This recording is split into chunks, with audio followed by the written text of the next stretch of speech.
ఈ హాయ్ అన్న, నిన్న చూపించాను కదా ఈ డ్రెస్సింగ్. ఇది మా రిపింగ్ లివర్ అని. ఇగోండి ఇది ఎయిర్ క్లీనరు. ఎయిర్ క్లీనర్ ఇక్కడ ఇగోండి. వెనకాలేమో అది మాత్రం అన్లోడ్ ఆగరిది. ఓకే, ఇంకోటి చూపిస్తాగండి. ఇదే మన ఆగర్ పైప్ తిప్పే స్విచ్ బోర్డ్. ఇంకోండి, ఇది ఎత్తితే బండి స్టార్టింగ్లో ఉన్నప్పుడే అప్ డౌన్ పని చేస్తుంది.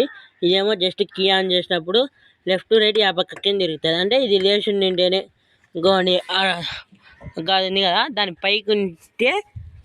పైకి ఉంటే ఇటు పక్క తిరుగుతుంది. ఎక్కువ చూపిస్తూ ఉండండి. తెల్లగా కనపడుతుంది కదా, దాని పైకి ఉంటే మీరు అది అట్లా తిప్పితే తిరుగుతుంది, కానీ పూర్తి తిరగదు. 240 degrees తిరిగేది. ఇది మాత్రం ఆగరు. మళ్ళీ ఇంకోటి ఇక్కడ చూపిస్తూ ఉండండి. ఇదొకటి, దీంట్లో నుంచి బయట ఉంటేనే తిరిగేది ఆగరు, లేకపోతే ఇది పోతుంది. మనకు ఇది పోతుంది. ఆడ ఫ్యాన్ ఉందని మళ్ళీ ఫ్యాన్ పీల్చుకున్నారు, మకాన్ కొడతాయి దుమ్మురం.